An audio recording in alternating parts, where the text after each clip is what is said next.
किसी गांव में एक भोला नाम का लड़का रहता था। वो बहुत ही ज्यादा भोला था। उसे कोई भी बेवकूफ बना देता था। इस वजह से वो पूरे गांव में अपनी बेवकूफी की वजह से मशहूर था। वो कोई भी काम सही से नहीं करता था। उसकी बीवी उसकी बेवकूफी से बहुत परेशान थी। उसकी बीवी तो बीवी, साथ में गांव वाले भी बहुत परेशान थे। वो कोई काम धंधा भी नहीं करता था।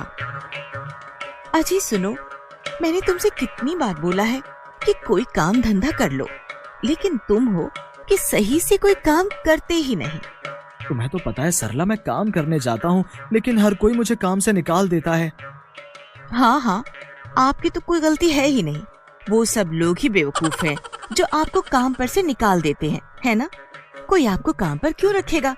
जहाँ जाते हो वहाँ पर सारे उल्टे काम जो करते हो, तो कोई भला आपको क्यों नौकरी देगा अपने यहाँ? ठीक है सरला, तुम चिंता मत करो, मैं आज ही कोई ना कोई काम धंधा ढूंढ लूंगा।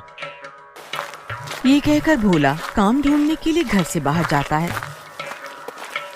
वो काम की तलाश में गांव में घूम रहा होता है।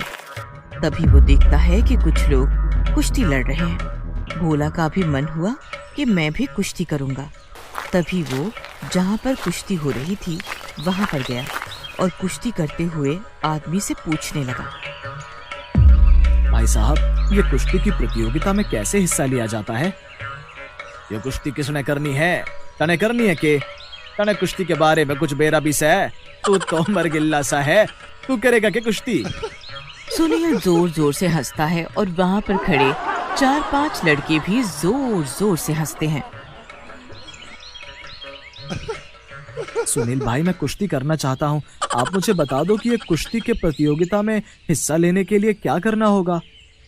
अरे ठीक से, अब तू इतना पूछ ही रहा है तो मैं तने बता ही देता हूँ कि तने क्या करना से। अब सुन, तू अगर ये प्रतियोगिता में हिस्सा लेता है तो तू अगर जीत जाता है तो तने सरकार की तरफ से बहुत अच्छा इनाम और सर्टिफिकेट मिलेगा। फिर तू सर्टिफिकेट ने लेकर कहीं भी कुश्ती लड़ सके है। भोला को ये सब सुनकर बहुत अच्छा लगा और वो सोचने लगा कि मैं भी इस प्रतियोगिता में हिस्सा ले लेता हूँ, जिससे सरला भी मेरी सबसे तारीफ करेगी और पूरे गांव में सब लोग मेरी वाहवाही करेंगे। ठीक है सुनील भाई, मैं भी इस प्रतियोगिता में हिस्सा लूंगा और इनाम जीतूंगा। भोला भी कुश्ती प्रतियोगिता में हिस्सा ले लेता है और कुश्ती प्रतियोगिता करने का दिन भी अब से 20 दिन बाद का तय हुआ। जो प्रतियोगिता भोला और एक लंबे चौड़े पहलवान के बीच होनी थी। भोला जोश जोश में तो कुश्ती प्रतियोगिता में हिस्सा ले लेता है, लेकिन उसे कुश्ती के बारे में कुछ भी नहीं पता होता है। अरे सरला, सुनती हो? देखो आज मैंने कितना अच्छा काम किया है। 20 दिन बाद तुम भी मेरी तारीफ करोगी। अच्छा जी, ऐसा क्या काम किया? मुझे भी तो बताओ, मैं भी तो जरा सुनूं। अरे सरला, ये देख, मैंने कुश्ती प्रतियोगिता में हिस्सा ले लिया है। हाँ? क्या क्या क्या? दोबारा बोलना जरा। किस प्रतियोगिता में हिस्सा लिया है तुमने? अरे सरला, मैंने कुश्ती प्रतियोगिता में हिस्सा लिया है। ले, तू भी देख, मैंने तो फॉर्म भी भर दिया है। तुम्हारा तो सच में दिमाग खराब है, जो कुश्ती में हिस्सा ले लिया। तुमको पता भी है कि कुश्ती में क्या होता है? अरे हाँ सरला, मैं सुनील भाई से यही पूछना भूल गया। वैसे तुझे पता है कि कुश्ती प्रतियोगिता में क्या होता है? हे भगवान, किस बेवकूफ से मेरी शादी करवा दी। तुम्हें पता है, जो वो पहलवान है ना, तुमको उठाकर पटक देगा। क्या क्या कह रही हो सरला?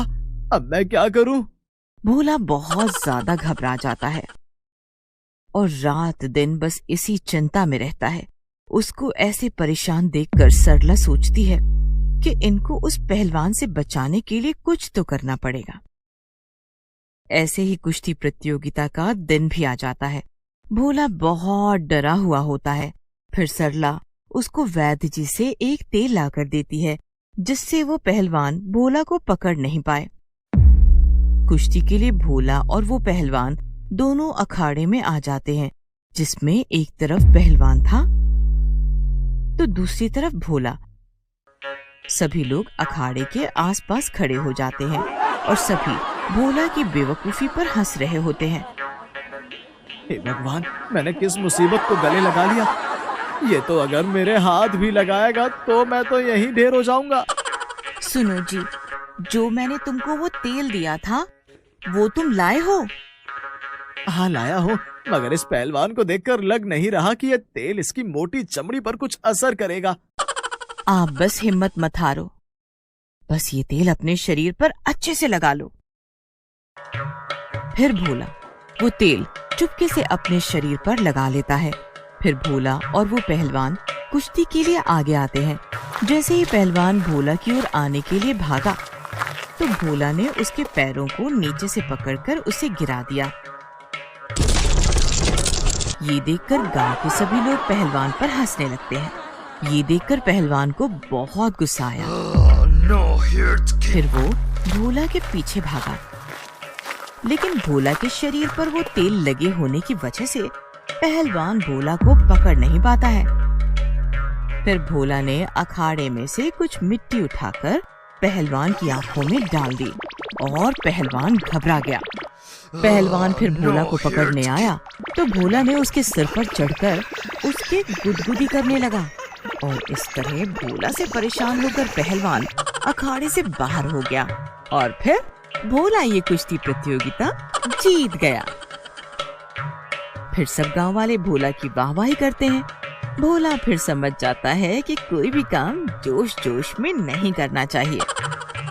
धन्यवाद सरला, अगर तुम आज मेरी मदद नहीं करती तो पता नहीं ये पहलवान मेरा क्या हाल करता। मैं आज के बाद कभी कोई काम बिना सोचे समझे नहीं करूंगा।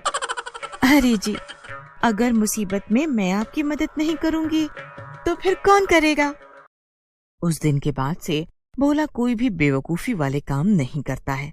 फिर वो दोनों पति पत्नी खुशी से रहते हैं।